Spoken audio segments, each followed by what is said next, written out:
I mean, of course it sucked, but I just thought it's what it was. I was just like, I am by all purposes dumb. And that's just what it is. I'm not good in school. I don't understand this. All the other kids are finishing their test and I'm the last one and they're like, "Oh, we can't go to recess until she's done." And like that stuff used to really bother me because it's kind of like putting every animal at a swimming pool and judging how great they are as animals by how well they swim.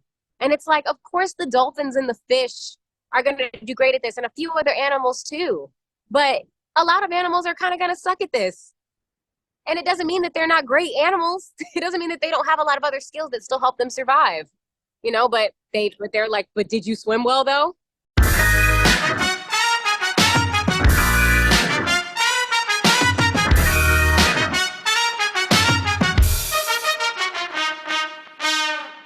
Welcome to the Funny in Failure podcast, a podcast that celebrates failure and shines the light on the emotional side of comedy, with yours truly, Michael Kahan. My guest today is a talented individual. She's humble, funny, kind, and compassionate, with a huge drive to continuously be better, which I love. We dive into some really exciting topics, which are very inspiring. I love Loren. I love this chat. So let's get into it and officially introduce Loren to the podcast. Loren Lott can do it all. She's an actress, singer, dancer, and digital creator. She's been seen on Broadway, TV, and film. Her following on social media platforms is unparalleled. She boasts enormous engagement in the millions across her social media platforms and a resume of heavy-hitting Hollywood roles on both stage and screen. Loren has crafted a career that has unmistakably defined her status as a rising voice of a new generation in Hollywood. This spring in 2023, Loren can currently be seen in the Universal Pictures feature film Praise This, available to stream now on Peacock. Loren's voice also captured national attention when she enchanted audiences with her live performances of Season 14 on American Idol and ascended her into the top 16 finalists. Combining her passions for both singing and acting, Loren then joined the theatre scene. For the next few years, Loren performed on stage with touring and Broadway productions in Motown the Musical, Once on This Island, and Born for This. Upon her move back to the West Coast in Los Angeles, she was quickly snapped up to join the cast of the Emmy award-winning daytime soap opera, The Young and the Restless, as Anna Hamilton. Following her time on the soap opera, Loren began to add back-to-back television and film bookings to her growing list of credits, which include the popular role of cabaret singer Lucy Conrad in The Porter, as well as Cydney Wesley in A Wesley Christmas. The sequel, A Wesley Christmas Wedding, is due to be released shortly. Other notable film and television credits include Cherish the Day, Favorite Son, the productions of the American Ghetto, and The Night Before Christmas. So as you can imagine, we dive deep and we cover a lot, such as gratitude, rejection, being dropped from her agency, dyslexia, being an understudy, performing on Broadway, being on American Idol, social media, and self-esteem. Before we get into this chat, in case you aren't aware, the videos are now available on YouTube under Michael Kahan. That's Kahan with a K, unless you're listening to it already. I find it adds a new element and dynamic to these chats. I'll still be posting snippets of these chats on Instagram under Funny and Failure, so check them out if you want to stay in the loop for upcoming episodes, or you want to ask a guest a question. I'd also love it if you would share the podcast or share your takeaways from the chat. It really motivates me, helps the podcast grow, and ensures I can lock in amazing guests like this one. And just as a final reminder, the podcast comes out every Monday at 5 p.m. Australian Eastern Standard Time, with the video to follow the following day. Anyway, sit back, relax, and enjoy today's epic episode. This would be a great place to start. I'd love you to tell me when I think you were 13 years old and you sent a message to about 300 agents. I'd love you to tell us what you said and where you were at in your life at that stage. Okay, so what I said was, hi, my name is Loren Lott. I'm 13 years old and I'm going to be a star. So you can either help me or watch it happen. So good. It's so bold. I could only get away with that at 13. Trying that crap now, it would never fly like it did then. Back then it seemed bold and like wild, which it was. Yeah. And now here I am today. I've had a few agents and only gone through like 2 management companies, but it's gone pretty well. I just want to go back to when you were a 13-year-old and did you like literally write or did you send via email? Like, how did you find 300? So it was email. My mother got me a subscription to something called backstage.com, which is where I could like audition for, commercials, plays, musicals, theater, stuff like that. And my dream was to be on Broadway. So I was able to, they give you like a list of agents. So I just literally copied and pasted the same message just to like back to back to like 300 people as if I know what I'm doing. I hope you changed the names, like hi there, or did you change it along the way? I didn't even give a name.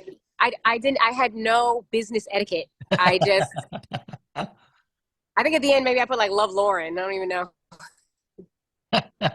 Well, it's great. Well, I guess you shot your shot, and you got one person out of the 300 to respond.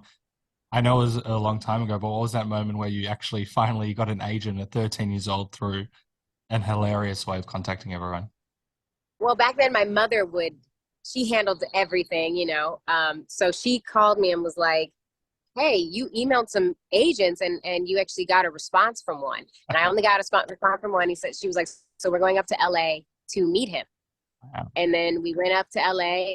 I went to the office, met him, and he signed me. And then from there, I started doing my first round of like auditioning, where I was actually auditioning and competing with other like child celebrities that I'd seen on TV. And I was like, okay, we're in here. Wow. And how long did that continue? Is that what you were doing through your teens? Yeah, I did that until I went to college. Well, I got with a really big agency not long after that. Like after the writer's strike of like 2006, I think it was 2008. Well, after that writer's strike was really bad. Yeah. That wiped out a lot of agencies. Like that was really bad. So that one like kind of took us out for a little bit. So it wiped my agent out because it was a boutique agent.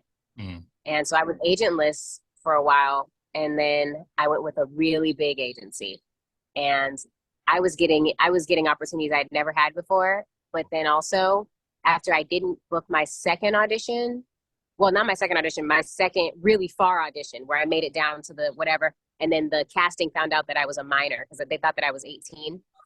So after they found out I was a minor, I didn't get the role because of some of the things that the role required. And I wasn't emancipated yet. I didn't get it. And for whatever reason, my agent shelved me. Oh, really? Because of that. So I didn't hear from them again until I was like, I never heard from them again. They just like stopped responding. Like it was just done. Wow. They just like stopped answering emails. Yeah. They fully ghosted you. And then I went to college, in Atlanta, got another agent out there, and then started doing TV shows and small things out there. And then went to New York and LA, I want to talk about the journey because I think there's LA twice, there's New York, there's Atlanta as well. Just the feeling of being ghosted when you don't know what's going on. First of all, being ghosted, we've all been a part of that. That is horrible. And just for them to just you're smiling, so obviously you're okay about it. But that would crush me if this is something you really want to do. You've been aspiring to this since you're 13, and then your agency, which sounds like, given the timeline, that because you're not 18, they just kind of like ghost you. It seems very weird. How did you kind of cope with that? Well, at this point, I was getting used to the rejection.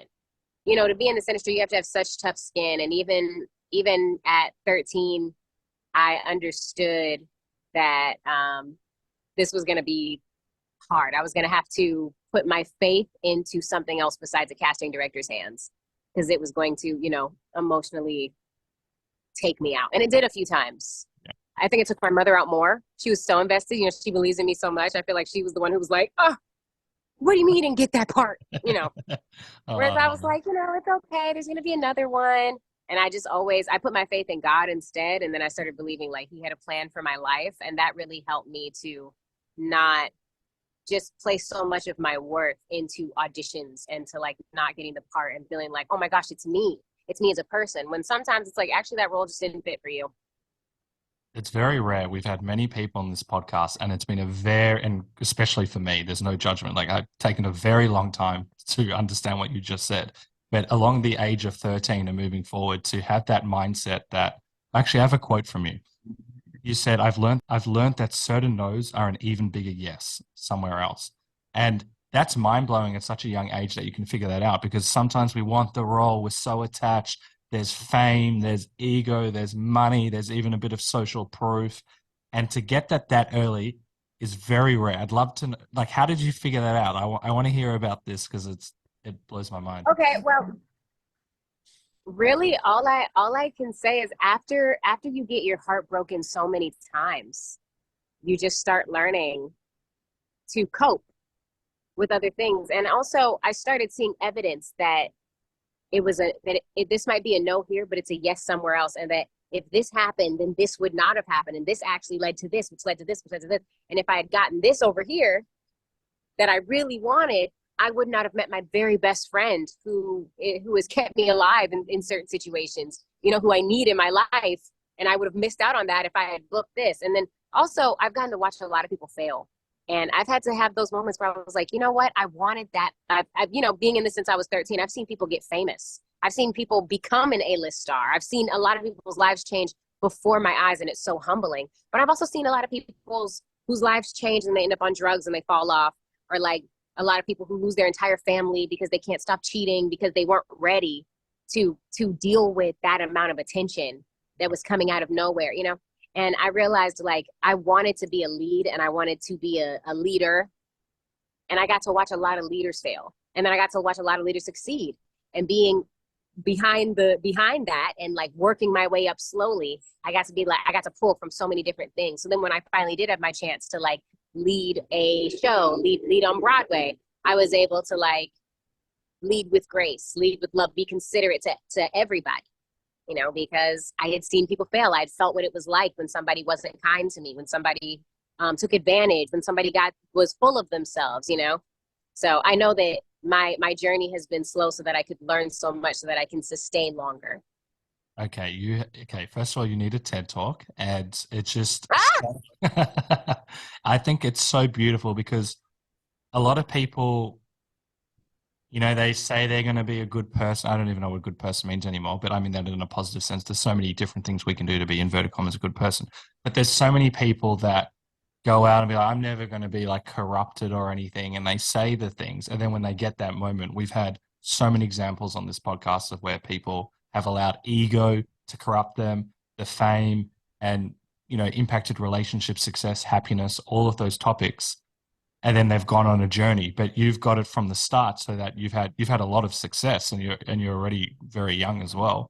And to be able to just keep yourself accountable, I assume you have probably great people in your circle as well to also be able to, keep a check on you, because we all have the ego, but you've tamed yours very well. I'm just wondering, do you have like good support systems in your life, or is it all? I think definitely my mom and grandma, and seeing how much they worked and sacrificed to give me literally everything. I had everything I could want.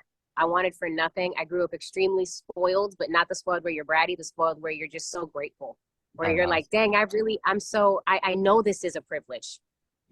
I grew up incredible, and it was humbling. It did, like, I saw, for other kids, it might've done something different, but for me, it was like, I can't wait to do this for my own kids, to give them everything, to work extra hard so that I can make their life even better. And hopefully I love on them enough where they're inspired to make their kids' life even better. And then the people around them, So I would definitely say my mom and my grandmother being so good, not just to me, but watching them be good to other people and teaching me kindness to other people. It bleeds into everything. And then just even letting me know how much hatred can block my blessings. Being loving is how you can be closest to God, because he is love. So every time I get to like just have an opportunity to be that like loving and kind to somebody, it's like I just feel closer to him. So I know that it was them. Congratulations. I'm very happy that you've got that. It would go so far, and it also change when you see someone else do kindness, it also impacts people, even if they're not your family. So seeing your grandmother, yeah. And I think your grandmother, correct me if I'm wrong, did she win an award in the last few years? Yeah, she was inducted into the Hall of Fame for all of her community service, where she was the first African American president of the San Diego School Board. And she was the first Black woman elected to public office, even in San Diego. So she's gotten to do some really cool things. You know, growing up with a politician's grandmother, you learn a lot as well. Oh, I didn't realize she was a politician. Oh, that's awesome Yeah. that she's been able to. So it's not okay. Now I can see where this is coming from. You've got a long lineage of just joy and wanting to pass it on. That's so awesome. And I can Yeah, see and just wanting to impact more than just yourself. yeah. Through my experience, and it sounds like we're similar, that when we come from, you know, like joy or love, and even if we don't get the thing that we want, how do I phrase this? Even if we don't get the thing that we want, but we're helping and working with people. Some people call it of service, or some people just think it's doing the right thing. Then the joy and success is amplified. So, for example, if you're working with a friend and then they get success and, you know, it doesn't necessarily impact us, we're still so excited because our friends got the success and we've been a part of that and allowing them to thrive as well. Absolutely. And you just have to have faith that yours is coming.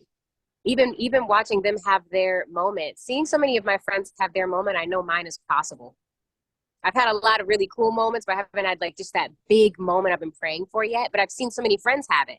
And I'm like, if you can have it, I know that I can have it too. And if I just stay in this place of humbleness where I can just still root for you, I know it just the good karma, and I know it feeds good energy, you know? I've always had, I love that. I've always had this mentality where your success is my success. So one of my friends, for example, he has been just killing it and he's had so many amazing opportunities.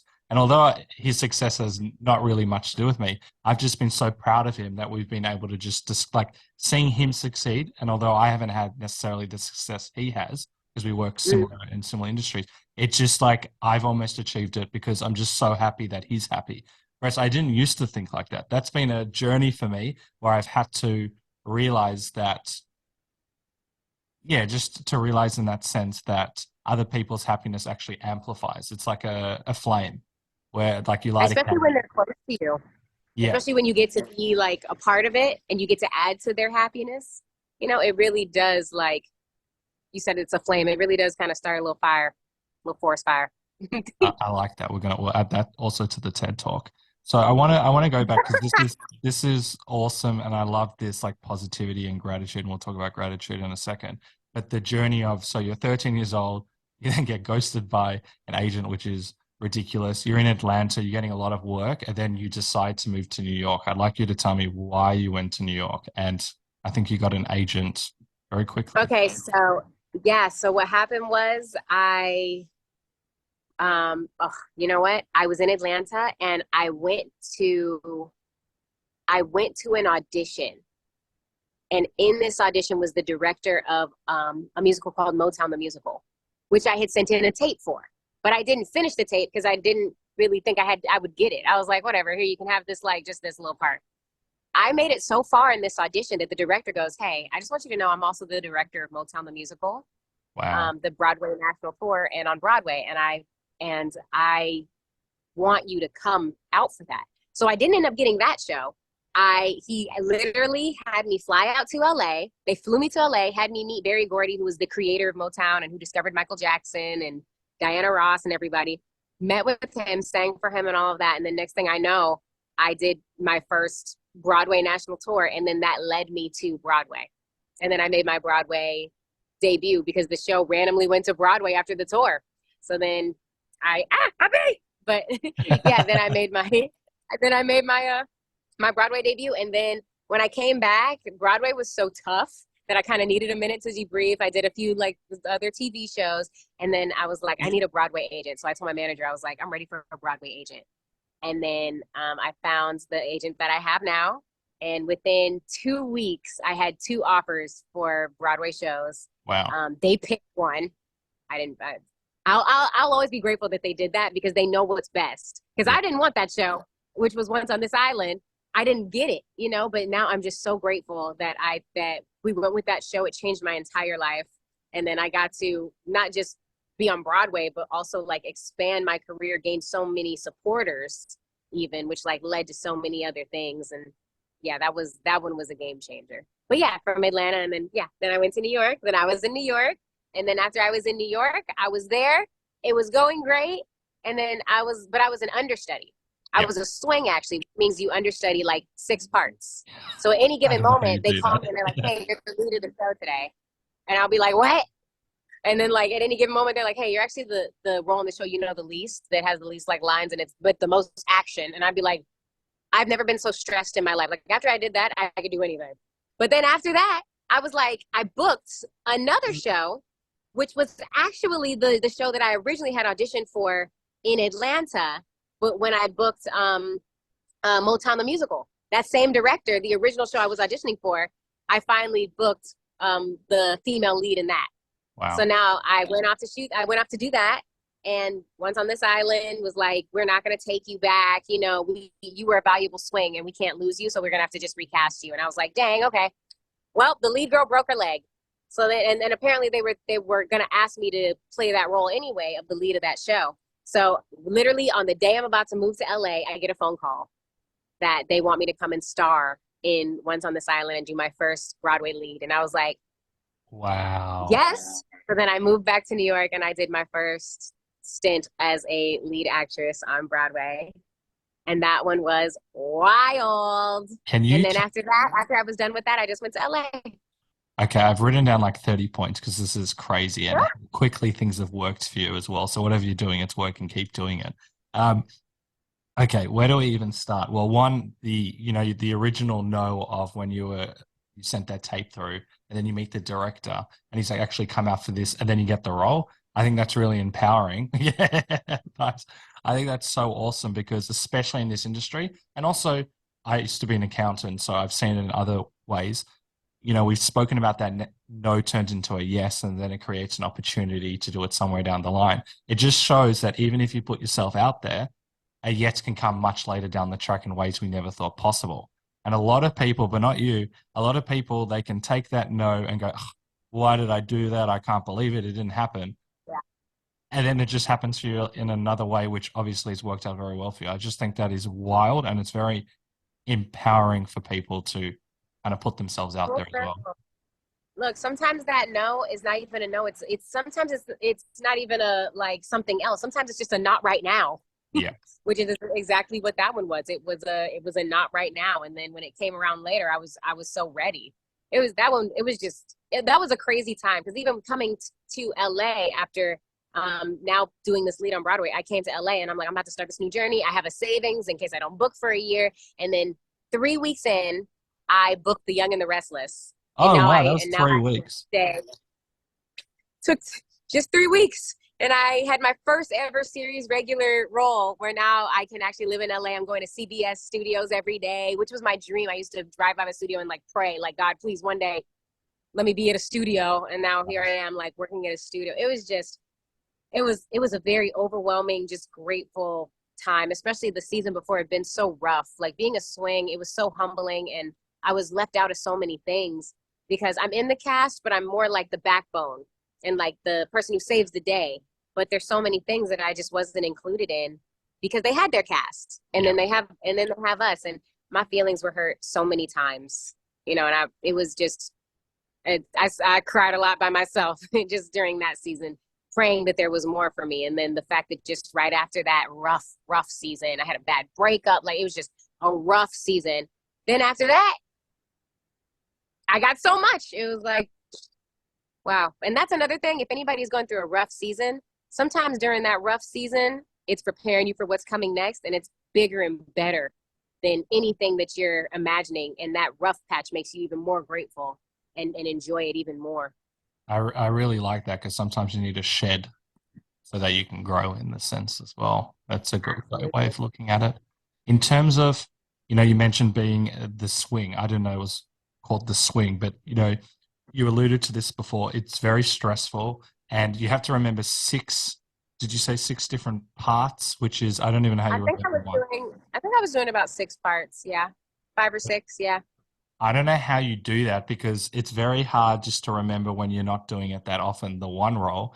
And then you have to, it'd be very stressful mentally, even when you're not working, because, you know, as you said, you don't know when you're going to get that call. So I would imagine that for me, I'd be very ungrounded. I would be constantly thinking, what about this and this? And I'd really be in my head. So I'm wondering how you how you I cope. was in my head. Yeah. Every day I would wake up and my heart was racing every single day because I didn't know what each day would look like. You know, as human beings, we enjoy, even in chaos, we still enjoy consistency. You know, a lot of people, they wake up and they go to their job and they know what the job is going to be. They, you know, there's maybe a few things that throw out there that it's like, oh, when you're a swing, there is no consistency in life. There's nothing to lean on. It's constant mental chaos, Yep. you know? And then on top of that, you're getting notes sometimes for this character, but this character kind of crosses paths with this character sometimes. Oh, wow. And like, I just learned for one, I learned I'm way smarter than I could ever imagine. I'm literally a genius. Okay. You I have learned, to do I that. learned that. I learned that I got to give myself more credit because not only was I a swing, I was a really good swing. I made sure the show still went on. I did really good. And I didn't know that until the cast would constantly let me know how good I was at coming in and keeping everything the same for them. And they didn't have to like maneuver around me. It was like, you know, so I'll never do that again though. You've learned all your lessons from that. It's also amazing because, you know, part of this industry, and I know you do so many different things, is collaborating. And even to get the feedback that your cast members felt that you were supporting them, even when at times you obviously weren't feeling your best. I think that's crucial because jealousy can come in, all the normal human emotions. Why aren't I doing this? Why isn't this happening? Do I feel appreciated? You said your feelings were hurt, but just to even get a snippet of, obviously they think you're good, but just to see that you're supporting people, despite all the negativity and whatever's going in your head, which is, I'm surprised you didn't have more, inverted commas, negative responses, but you still showed up for your teammates. And I think that is the ultimate like playmate in the sense of this industry as well. Pretty impressive. And yeah, I'm just curious to how you didn't let that impact your work and I guess the people you're working with as well. Honestly, I had too much on my plate to think about anything else but being great and succeeding. Yeah. I didn't have the mental capacity to care about a lot extra. I just wanted to make sure that I was doing good. And I didn't like where I was. I didn't like being a swing. I didn't like this place. But I figured if I can just still show God that no matter where you place me, I'm going to do my best. I don't like it here, but I'm not going to make it hard for anybody else. I'm going to do my best, even as a swing, even as an understudy, even taking out the trash. I'm going to be the best person taking out the trash. I'm going to be the best whatever. So that if you want to bless me with more, you know that you can trust me with a little and you can trust me with a lot. I like that, like showing up, because we can also have that ego game where I'm too good for this and I'm not going to do this, but not you. Mm-hmm. I'm just wondering, in terms of, you mentioned your feelings were hurt. How did you rebuild your self-esteem? Because obviously after that, things have been flying for you. Honestly, what I did to rebuild my self-esteem was I started documenting my journey on YouTube.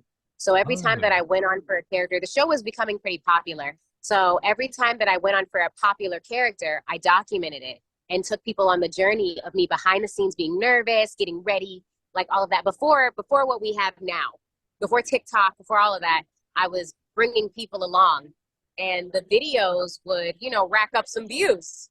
And then when people came to the show, they knew me because they knew me from YouTube. So now I'm not just a normal swing.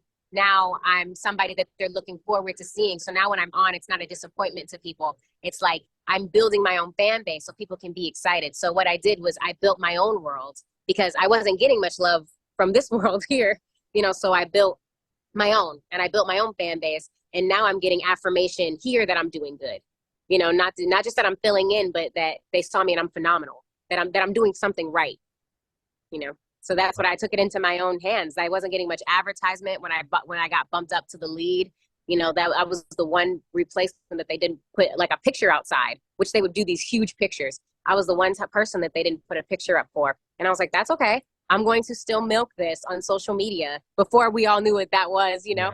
I'm still going to make YouTube vlogs. I'm going to just build this world and build a fandom for myself. I would leak videos that I was supposed to leak of me singing. I would just, and then one of them went viral, and to this day, sometimes it still pops up and it's still being shared. And I'm on the Paramount lot now, but the last time that I was here, someone came up to me and they're like, oh my gosh, I know who you are. I remember when you sang that song. I'm a Broadway girl, you know, and I get a lot of kids who are like, they know my full name and they're like, I'm a Broadway girl. So I know because when they look up the show, now they can look up my journey because I documented everything, you know? So that was probably the best thing that I could have done for my self-esteem was so I could still feel like I matter. I advertised myself. I really like that because I don't agree with this, but it seems like the model is that, you know, you want to see so-and-so, and if so-and-so's sick and can't perform, people are like, oh, I came for that person. But they don't realize that there's Right. there's capable other people, very capable other people. And so you Right. mentioned you didn't want it to be a disappointment, which it shouldn't be because you're still there's a reason that you got that job as well. And so you're showing Right. people that you don't need to feel bad this other person's doing it. You're getting a different experience and you're going to rise to the occasion and put in 100%.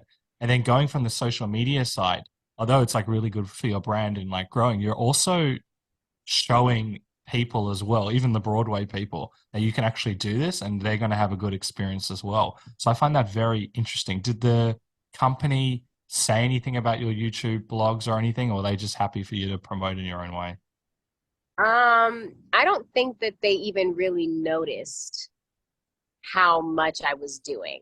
I think that I don't know if they were getting as involved in my little world, because that's what it was. It was becoming like a little fandom that I don't think that everybody was a part of. I'm trying to remember if of course they noticed because I was filming everything. So that a lot of people would get in videos with me and stuff. They didn't mind being filmed. But I don't think that they realized that people were actually even watching the way that they were watching. They're like, oh, we'll just let Loren do this, and we won't think about it. Absolutely. Absolutely.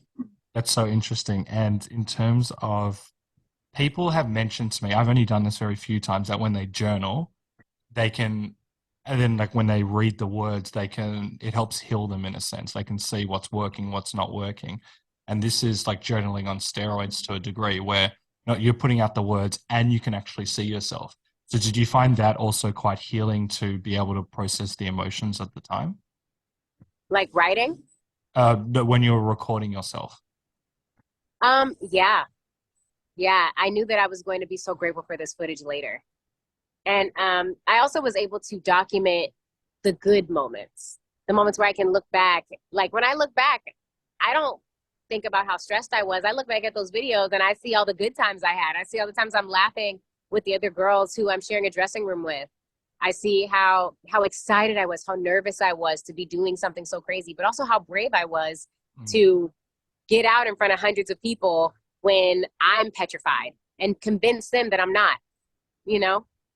And after seeing those, it's like, I get those reminders like, I can do anything. Don't ever doubt yourself. You can do it. That's really empowering to hear. And in terms of the anxiety, we all have anxiety to various degrees in this world. Has this process helped with your daily anxiety or helped you in the process of figuring it out? Oh my gosh, yes. Okay. When I went to The Young and the Restless and it was a soap opera, soap operas, they film like 42 scenes a day. Now, mind you, on a regular show, I'm filming so let's just say on a regular show, they're filming like an episode every like week and a half, 2 weeks, maybe. On The Young and the Restless, you're filming an episode a day. So it's a lot you're filming. It's a lot going on. And sometimes, I walk in and I'm filming like 5 scenes a day, 6 scenes a day. Whereas like on other shows, you've got the week to do that. It's a lot of work, and I even saw on that show people crumble because it's a lot of pressure because you only get like 1 to 2 takes. And there's a lot of memorizing as well. Oh my gosh, it's a lot. And then a lot of times you're saying things that don't really make sense because they have to always give context, and you're like talking in circles so that you fill in storyline. So you're not speaking in verbiage that's even like consistent with how you would talk. You're speaking interesting. When going from a swing to that, piece of cake. Whoa. When I went there and they were like, my agents were like, just want you to know there's going to be a lot of work. And I said, so is what I was just doing. Nothing is harder than that. So I didn't realize even how hard it was because I had just come from Broadway where I was a swing, then I was a lead, and how much work that was, how exhausting that was. So to go to now to go to a soap opera life where other people are exhausted, I'm over here like, well, chilling. You're the only person I've ever heard. We've had a few been on soap operas that have found it like children relaxing. That's crazy. I probably would now. Now I've been a little spoiled by other shows. So now Yeah. I would go back and be like, what is this? But back then for sure, I was like, this is easy. Especially you're only there from like sometimes 6 a.m. to 12 p.m. if you get all your scenes done early, and then you have the rest of your entire day. You know, it's literally like a 9 to 5. Being on a soap is a 9 to 5. You can have your entire life still, which is rare with TV and film because you're filming like 12-hour days, you know, but on a soap, it's not like that. It's a machine. So I got to still have a life, which on Broadway was not an option. Night times went to the show. You know, this was just, I was living the dream pretty much. It's a wild experience, and I think you can correct me if I'm wrong. There are a lot of people that were auditioning for this role, and I think you did close to 50 episodes as well, which is crazy. And that moment of when you got it, do you remember that feeling? Because that's like a very big break, a lot of eyeball. Yeah. I do, because I went to the screen test. When I found out I was going to a screen test, first of all, I was geeked because, you know, a lot of actors will never go to a screen test. It starts to feel normal when I'm around so many actors who are all working. But the reality is a lot of actors will never even know what a screen test is like. And I'm in my career, I've done 3 so far. But at that point, I had only done 1 before that. So to go into CBS, and it's like a theater, how they do the screen test where they set it up and stuff. And I was just so nervous. And also I had completely given up hope that I would get this part. So I was able to just have fun because I met my TV brother who was so light skinned. There was nobody my complexion on the show. I was like, these white people are not going to put me on this show. I am black. I'm not about to be on this show. So when I got the part, well, really when it started dwindling down, like it was like 8, it started off as 8 of us who went into the theater and like read for the entire team. And it's a theater full of people. It's very intimidating. Yeah. And then you're just at the front on camera, you know, it's so intimidating. But I'd come from the Broadway world. You couldn't intimidate me, but to go from that, and then they let go of everybody and just kept 3 of us. And then doing that, I was starting to feel a little more confident and confused. I was like, wait a minute, am I about to? No. And I just had no fear, and I felt so good. I felt so at home. I had no fear. So I went in. I was cracking jokes. I messed up at one point and like looked directly at the camera and was like, ah! And they were like, keep going, and I was like hop back in it. You know, and then I was like, this show is so serious. They're not going to pick my goofy self for this show. So that literally, it took, no joke, maybe like an hour later, I was at home and my team called me and they did that thing, which is what they do when you get the part. They say, hello, Loren. Wait, hold on. Hey, is everybody here? Let me just make sure that everybody's on the line. Hi, is the managers, everybody's here? Okay. Loren, how would you feel about working at CBS? You know, like they do like something like that. And I lost my voice screaming. I couldn't believe that it was finally my turn. Because there's so many times when I thought I was going to have it, but then I get the understudy, or they loved me, or there was nothing better you could have done. You're too short. You're like, that was the first time when it was my turn, when it was like, I beat out everybody and it was me. Like, and I prayed for those moments because I didn't have them. You know, it was like I was always congratulating somebody else and being like, dang, I can't wait till it's my turn. And that was the first time when it was my turn to like get the opportunity. And I milked it. I just couldn't believe it. I was so excited. I didn't even cry. I was just so overwhelmed. I think I called my mom and I was like, no way. But my mom, she kept talking. I was on the phone with her before they called, and I was getting ready for my next audition because I literally had another audition. I think that the next day, I think. And so I was trying to print my stuff and my printer wasn't working. And I was like, Mom, the audition went fine. Like, I need to focus on this next audition. Classic actor, yeah. I was like, Mom. She was like, Loren, they loved you? Like, what do you mean? I was like, Mom, I have another audition. And then they called, and it was the best moment ever. I pray I have a million more moments like that where they're like, Loren, they loved you. You got the part. You got the part. Not just because there's so many times it's just like, Loren, you made it so far. The director just, nothing but kind words. You didn't get it though, but they loved you. And I'm like, that's so great. Let me take that love and go pay my rent with it.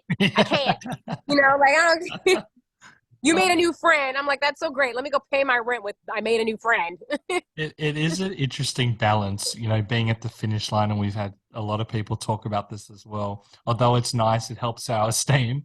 And I'm in kind of two minds on this. I'd love to hear your perspective, or you kind of given it in a sense where you're right there, but you just don't get it. And Ah. unfortunately, you don't get paid, you don't get the role. And yeah, I'd love to hear about your experience around that.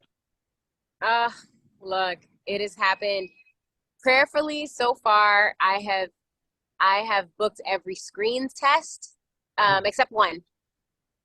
The first screen test I did not book, but after that, every screen test so far I have booked, which has only been two, but still, praise God, Right. because That's a really high rate.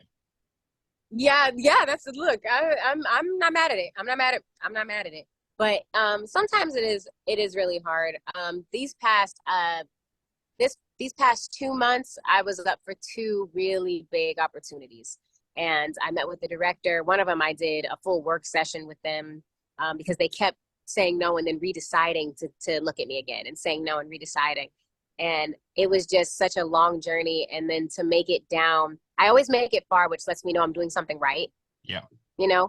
But then to make it far and not get it, there starts to come a point where it's like, because sometimes you just want to know you're doing something right. Like sometimes you just want to know, like, you know what, is my talent enough? But then after you're not questioning your talent anymore, sometimes it is like, dang, I didn't get it. I didn't get the one last month though, you know? It starts to feel like that, but then you just have to know that yours is coming.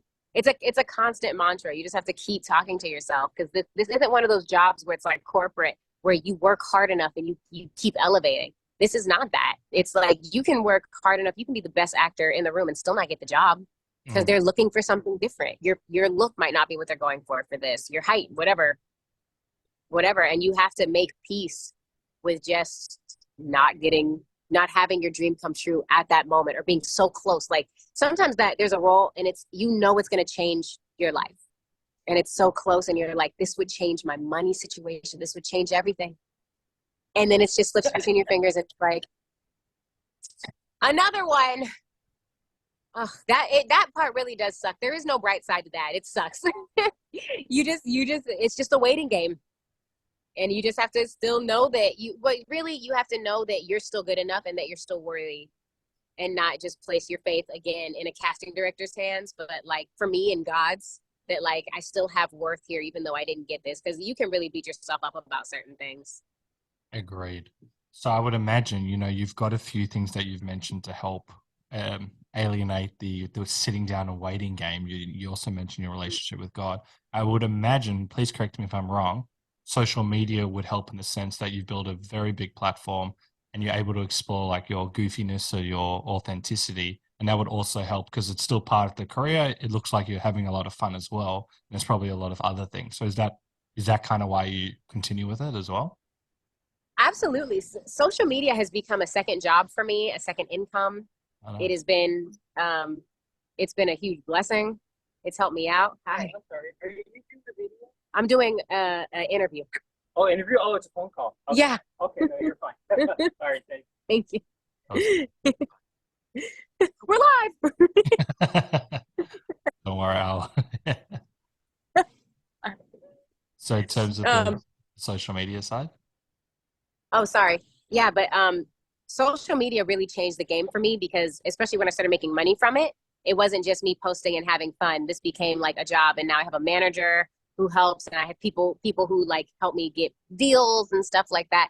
Cool. The social media has become an opportunity for me to take back control that I don't have in my acting career, in my acting industry. A lot of times people are like, I'm like, I want to play a superhero. They're like, make your own. And I'm like, I didn't mean my own. I don't want to sit there with my cell phone and put on my spandex. I want to be in Marvel. I want to be in DC. I don't want to be running around the house in my socks, filming it, feeling fulfilled. That doesn't fulfill me. I want to be in theaters. I'm not getting the joy out of creating my own. I want them to do it, and for me to get the part, So with social media, it gives me that opportunity to like create something and know that thousands and thousands of people are actually going to watch and go along on this journey. And also creates a really cool opportunity for people to root for me and follow my journey, and for me to inspire people in a way that, we probably didn't always have, because it puts you so close. So social media has been a blessing to me. I recommend everybody get on your phones. Don't ever let anybody tell you to get off your phone. Changed my life. It's been a blessing to me. And even casting follows me on stuff. And like the other day, a casting telling my best friend who I do a lot of videos with, like they were like, I want to do videos with you guys. I want to blah, blah. And I'm like, that's crazy. You're literally a casting director. And also, and you're over here like a fan of me, or like some of your favorite people you don't even realize, but they follow you on Instagram now because like there'll be like 10 million people who might have seen one of my videos.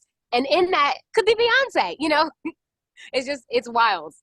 it's also just from the casting side. First of all, it's so cool that you've got someone like follow you and be like your advocate or loves you. If you're playing like different roles and stuff, you're now at the forefront of her mind or his mind, where they're like, oh, I've seen Loren do that, or Loren could do that. And it gives you another avenue into the actual acting, which is also really cool. Absolutely. It's great. It's great. I pray that it's doing that because I see it as a place to audition as well. I think everything I put out is an opportunity I think it's an audition. I think that at any moment, who knows if casting is talking about me right now and somebody's sending my page, I want to make sure everything that's up is enjoyable, makes me look presentable, is representing who I am. You know, hopefully that's what it's doing. I'd love to. You come across very well on social media. I'd love to know the balance, because I know that when I was first, I don't post that much videos besides mainly the podcast now. But I would be a little bit in my head and worried. Oh, is this okay? Is this funny? And it could take me away from the moment. And I found sometimes it was hard to click that post button. So I'm wondering, when you get your ideas or you work at it, are you now like fully in alignment? You know what you're about, and you can just post. Is there a bit of that? Do you know what I'm talking about? That game of, oh, I don't know if I should upload this. Oh my gosh. I would say I don't go through that as much anymore, because sometimes if I watch a video and if I upload it and I'm like, nah, I delete it. I took away the pressure of like, it's up forever.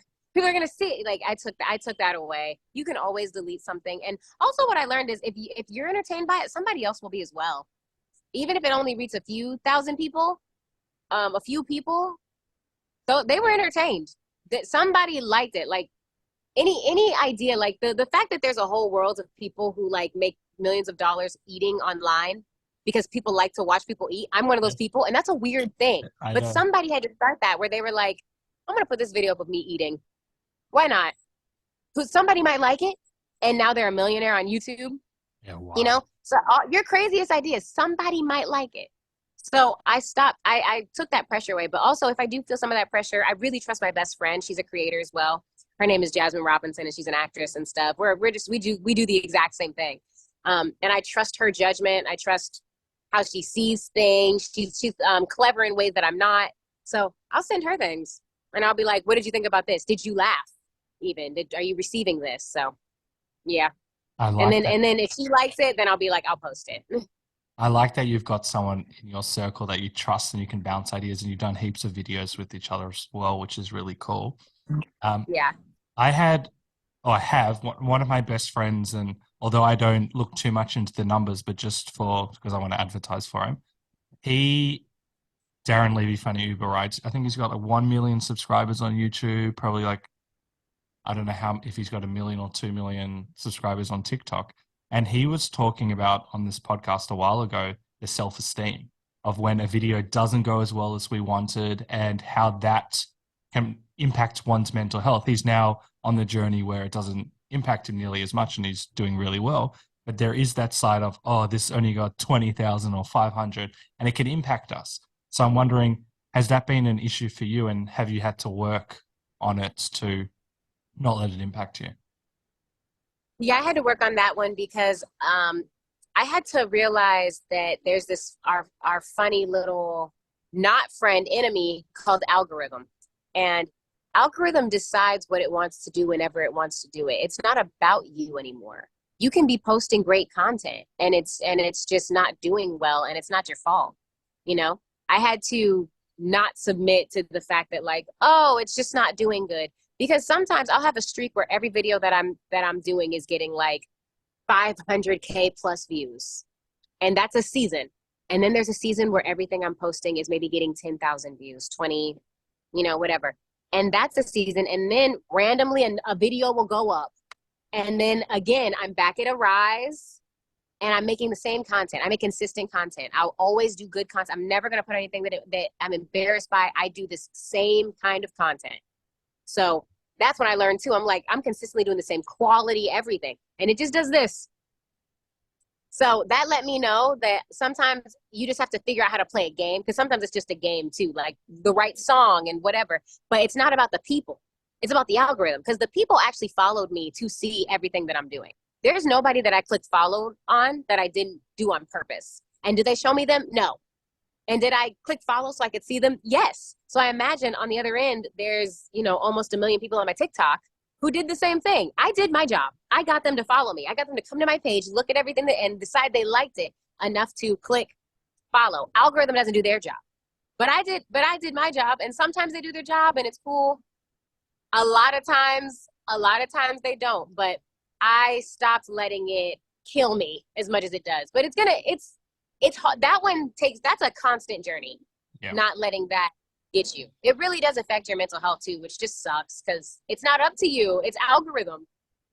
And then in terms of what I've found is that, let's say I posted a video or a podcast that's done really well, I'd be glued to my phone and looking at the comments or the likes. Yeah. I've had to deactivate a lot of things, and what works for me might not work for other people. I'm wondering, if you do, how do you remain like grounded outside of the creative stuff? So you're going out for dinner, you're going for a walk or whatever. Do you do anything like that? So what I do is I have posting times where I dedicate an hour. I dedicate 2 hours to the actual posting time. Like I'll edit throughout the day, whatever. And everybody knows I'm a big enough creator now, and just actress, all of that, where people know that my phone is not just my phone. Yeah. There was a time when people didn't. And there's plenty of people who their phone is just their phone. My phone is not just my phone. My phone is truly my job. I'm here today, doing something. This is a job today. It's unbelievably fun. It's so cool that this is my job, but this is a job today. Whereas other people, they might just see me recording on my phone and it just looks like cool. So I got rid of anybody in my life who might look at me on my phone and be like, oh, there you go on your phone again. Why are you always recording? Why are you always? And I'm like, do you see this 3-story house that how do you think I'm paying for this? You think that you think that me working as a freaking this is doing it? No. I'm an influencer and an actress, and then also I make sure that I only around 6 to 8 is the time, and every other day. Oh, that's another thing I did. I stopped posting every day. Whereas some people that work great for them, I don't post every day because of how much dedication I give to a post after I post it. So I post every other day. And I dedicate like 3 hours to after it's posted to commenting, to checking, to feeding myself. And then I just leave that there. And then that helps me to not do it for the rest of the night or be able to have a life. Because with social media, you are your own boss and you can get consumed. So that all day, every day, you're just like, oh, crap, I didn't do well. Dang, they're commenting on this. Dang, they're like, So dedicating certain times, dedicating certain days, doing it every other day, it helped me get my life back. That is very cool that you figured out what works for you, and also setting boundaries, because there are like different studies, or people at least have said that it can really impact our happiness levels, and it can be a drug. Actually, it is a drug. And to be able to acknowledge. And it's stressful. Yeah. I like had to let that go. Yeah, I like that you've done that. I think that's really empowering as well. And you mentioned that you let go of people that weren't supporting you on this journey. Was it more that if they didn't want you to succeed and they're being judgmental, then it wasn't the right relationship for you? Is that what you were saying before? Yeah. Anybody who they just genuinely don't understand. And a lot of times people don't understand, they kind of diminish what you're doing. They kind of like, until they really understand what you're doing, then they want a piece of it, Anybody like that, I just kind of slowly let fade out of my circle, or I peep it early and just don't let them that close. Because I'm going to be filming. I'm going to film you. I film a lot. And if that's something that you don't like, that's okay. You just don't have to be my friend, because all of my friends are cool with it. They're cool with me being on my phone editing. A lot of my friends are other influencers who are already at their million, whereas I'm, maybe like 14 whatever K behind, Well, whatever. But I'm getting there. I'm getting there. But a lot of them, they're already there. So a lot of them already understand, or everybody that I'm working with right now, they're all grinding and trying to get there. They're trying to get somewhere, so they understand my grind and what I'm doing. Anybody who just didn't get that, or they're like, you need a phone detox, just leave your phone down for just like 4 days. And I'm like, that wouldn't detox anything. That would stress me out. That would make my manager mad. The detox would be for me to create for one day and create a bunch and then be able to live off of that for the week. That's what I need to do. Yeah. You can do whatever you need to do, but I'm not doing that. But a lot of people need that. They need a mental break.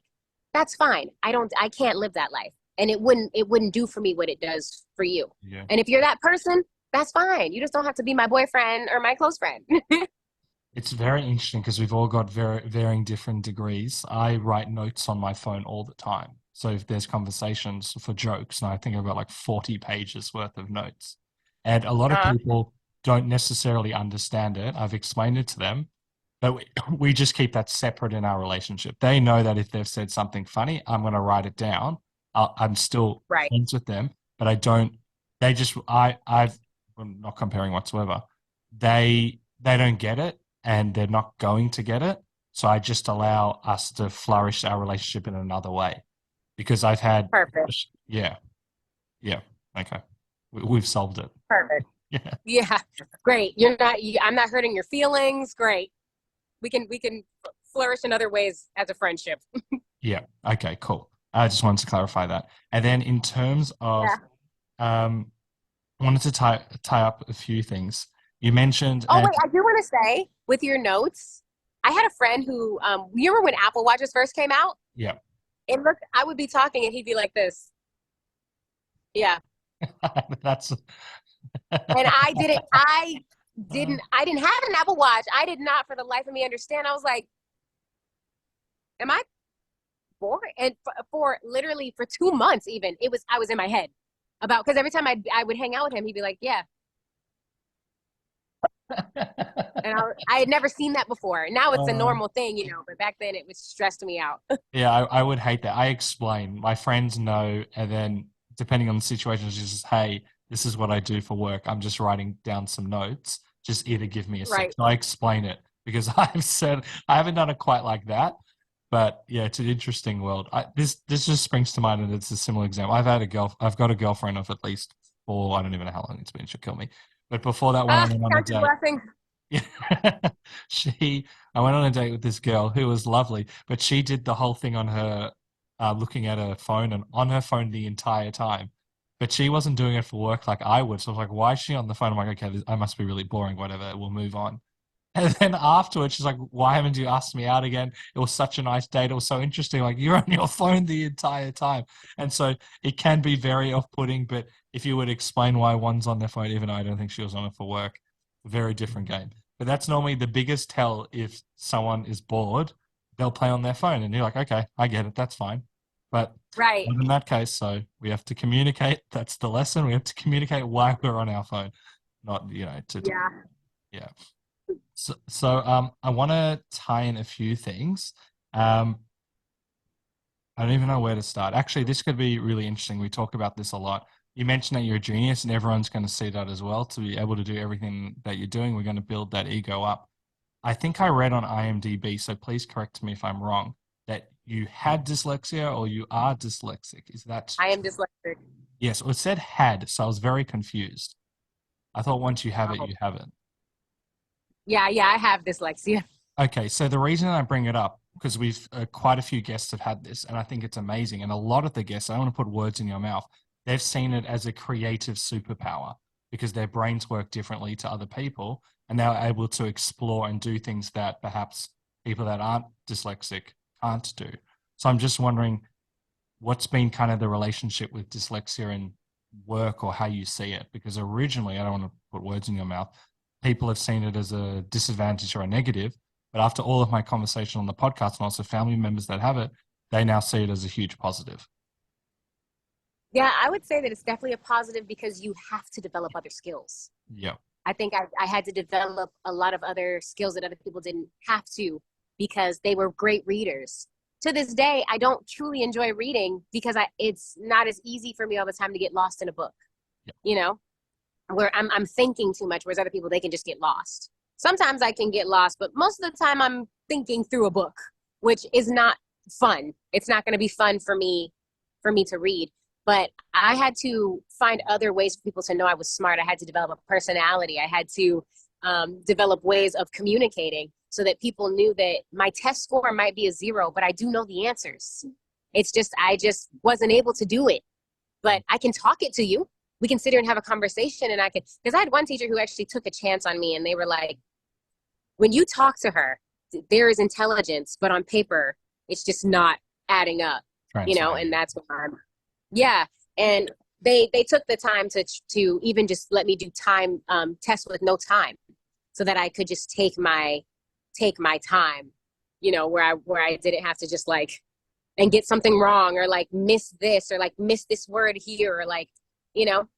I think in this industry, I think a lot of people who couldn't find their place in academics ran to the arts because it's still a place where we could still succeed and where our genius could still be accepted and actually appreciated, and where we're actually good. We're actually like good here. I was drawing before I was acting. And I think that I was such a good artist even because I could see so many details that I realized a lot of people couldn't see. And I think maybe it's even like that now with videos and with everything that I'm doing and with even like coming up with ideas. I think I'm seeing different areas that other dyslexics are probably seeing, but other people, you know, are not. But I'm also probably missing a lot of areas that other people are naturally seeing that I'm not. But I think having dyslexia is truly a blessing, and you can't help but be creative because you still have almost like, you know, children, they're so creative before we shut down so many different elements of their thinking. I think being dyslexic, you still get to keep some of that childlike adventure and creativity in certain things, you know. You've said that very well, and you're right about how we shut down the genius of all kids because all kids are genius and we don't necessarily foster it. I'm also curious because I do not agree with this whatsoever, but in the school system, as you alluded to, if you do test well, you are smart. And if you don't do test well, you're not smart, which is ridiculous. Yeah. There's so many different ways of intelligence. Also, we don't interact in society with like maths papers and exams. That's not how it works, but we're kind of told that's what makes you smart.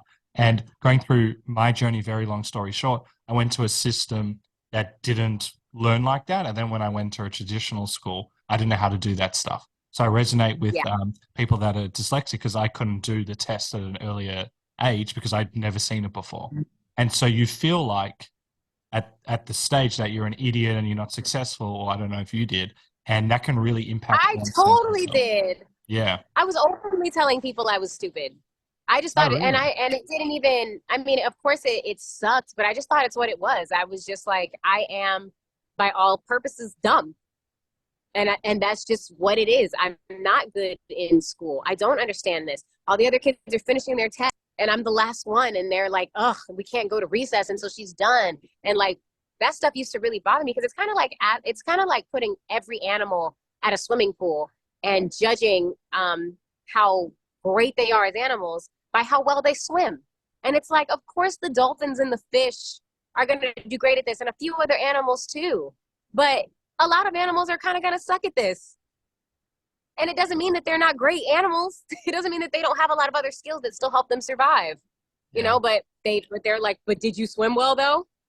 Elephant, why didn't you go as fast as the dolphin? And it's like, because I can reach this thing in a tree. Can the dolphin do that? You know, we don't foster everybody's strengths in our school system at all. I agree. And you said that very well. And I'm so happy because it's a huge annoyance. And I hope school systems will massively change and cater for different people. And I know they're different schools and stuff, but still just the judgment side. When did you realize that you're actually capable and you're smart and you could be successful and you don't need to call yourself stupid?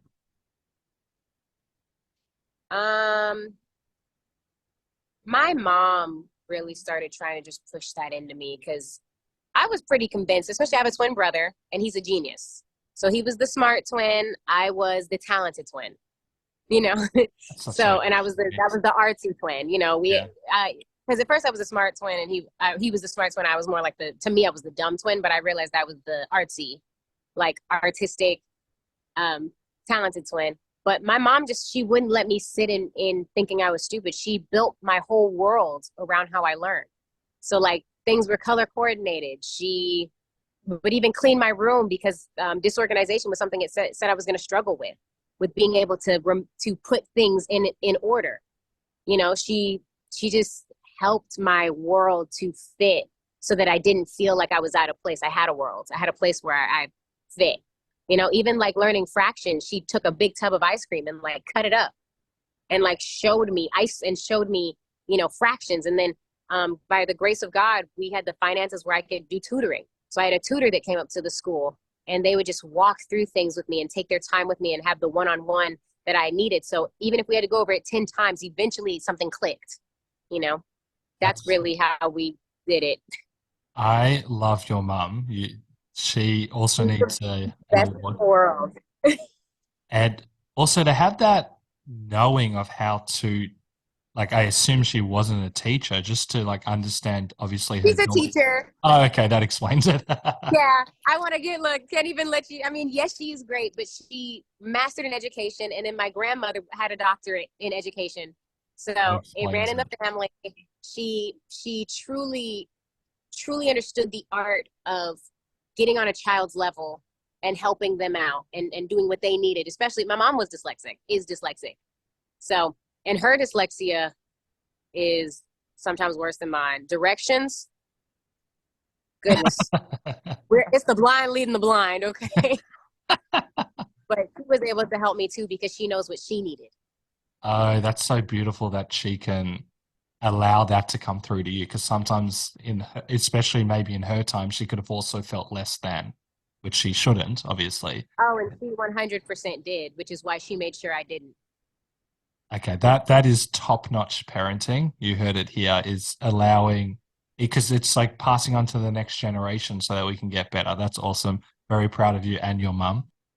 I reckon what we'll do to wrap up the podcast is to do a quick rapid fire segment. So the first thing that springs to mind, first thing that springs to mind, I won't comment on them because I derail them.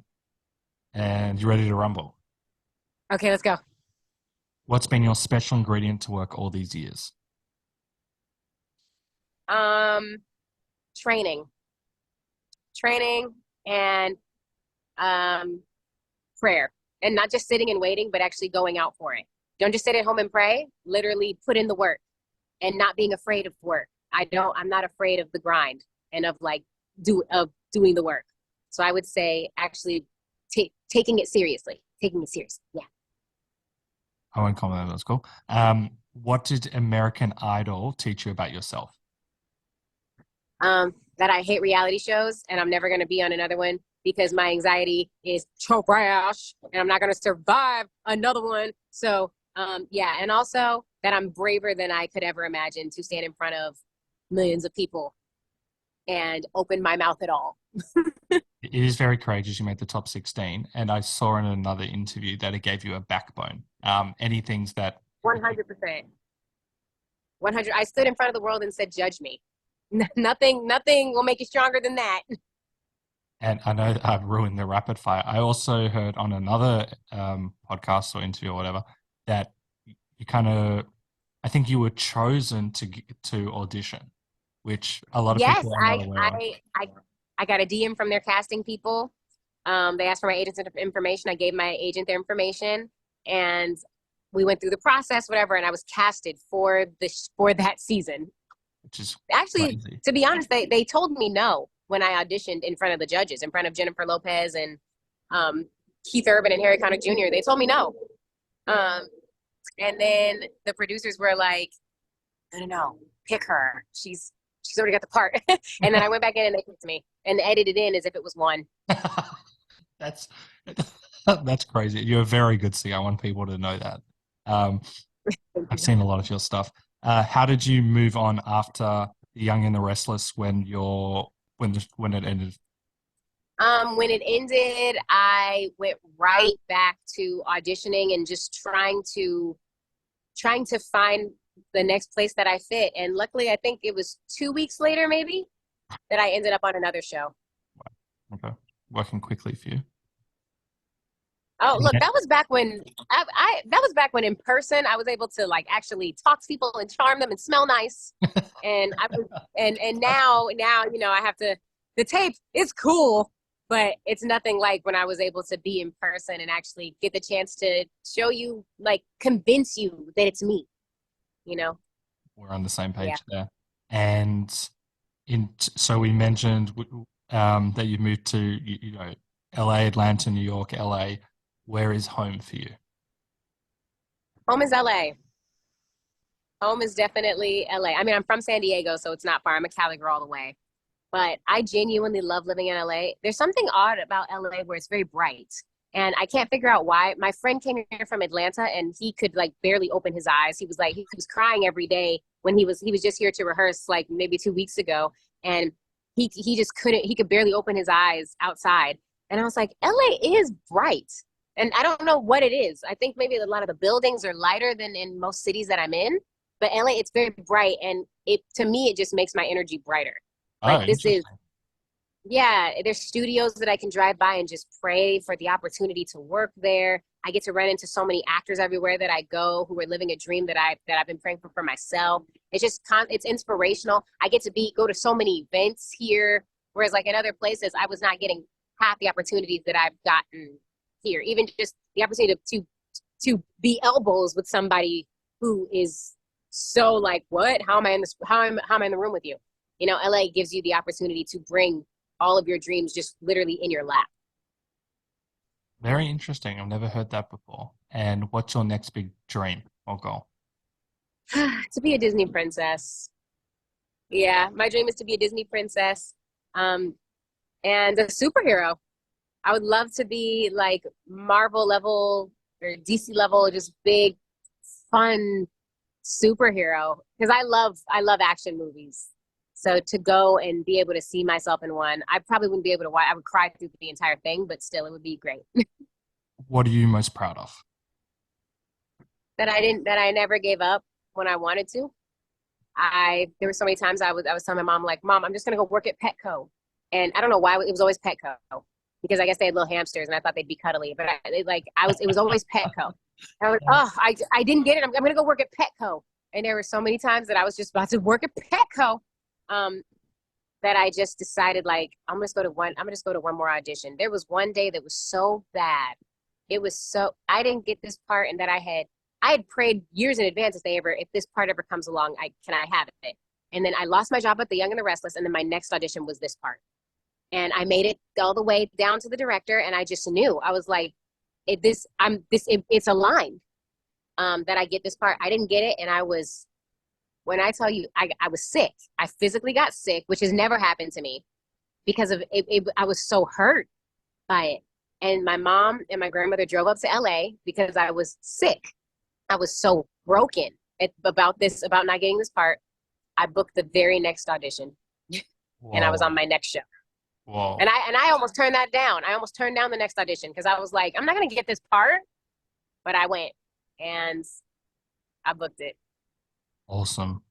Any advice you want to give to people who want to try something different or new, but perhaps a bit fearful of doing so? I would say train. Whatever it is that you want to do. I think a lot of times with today, everything seems so microwave and seems so easy. And like, we can just get it. Like, oh, I want to be an actor. I'm gonna just hop right into it. Or I want to be whatever. And I think a lot of people don't build a foundation so that you have something to stand on and like actually build up. I think people just like jump in. So I would say, take the time to really study what it is you want to be. If you want to be a photographer, don't just pick up a camera and start charging $600 for a shoot. Like, take the time to do some free shoots, learn lighting, learn what it takes to be a photographer that can charge 600, and then you can charge 1,000. And then, you work your way up. Don't just pick up something and think that you're not mediocre, because I promise you, I love whoever you are. But a lot of times you're starting out, you're mediocre, and that's okay. You will get better. And with this influencer world and stuff, we start thinking that we are greater than we are. And that's a cute thought, but it doesn't have sustainability if you want to have longevity in whatever it is that you're doing. So train, get good at it, get your confidence up, and let your confidence actually meet your work. You know, don't just be confident in whatever. Like, actually take the time to study your craft, whatever it is. Adding it to the TED Talk. The last question before we ask how people can follow you and keep up to date with you, what is the one question I should have asked you? You know what? I did an interview 2 days ago and someone asked me that same thing. And honestly, I still didn't have anything then. I don't have a question right now that I want. You know, I'm still open to everything. And everybody always asks such great questions. You ask great questions. Yeah, I don't have one that I would have wanted you to answer. Maybe if I had like a boo, I would want you to ask about him and like how juicy it is. But meanwhile on the ranch, so I mean, yeah, you did great. Thank you. I appreciate it. You did as well. Anything you want to tie up, or you're happy and we can get into how people can follow you, check you out, and all of that cool stuff? I just want to say this was fun, and I'm so grateful that you wanted to even talk to me. Thank you. I'm very grateful that we did this as well, and I love the setting as well. So before we go, how can people follow you, keep up to date with you, and all of that stuff? You can follow me at LorenSharice. That's Loren Sharice on literally everything. Loren Sharice. And I post consistently, and I really just take you into the journey of my life and the fun that I'm having. And it's a blast. I hope it inspires you. I hope you have a great time with me. And I hope you come along on this journey. So come along with me. We have a great time. And I actually do my best to respond, at least in the first hour, to all my comments. So come on by. We'll upload that in the episode notes so people can check them out. Thank you so much. You're super empowering. You're inspiring. You're humble. I love, this is so awesome. And I love like your mindset and your gratitude outlook and how you're always looking to grow and move forward with love. So this was a real treat. And yeah, we'll have to do this again sometime in the future. Absolutely. And thank you so much for having me. I love how Loren talks about her relationship with dyslexia and ultimately how we all have different strengths and weaknesses. She managed to turn around her long-held belief that she was stupid into the realization that she is in fact very clever and able to excel in ways that many people don't. She references the Albert Einstein quote, "Everybody is a genius, but if you judge a fish by its ability to climb a tree, it will live its whole life believing that it's stupid." Ultimately, my takeaway is we don't need to compare ourselves to others. Everyone is unique. We all have different abilities and passions. The only person you really need to compare yourself to is yourself. Everyone has a genius inside of them. Thank you for listening to the Funny and Failure podcast, exploring the deeper side of comedy.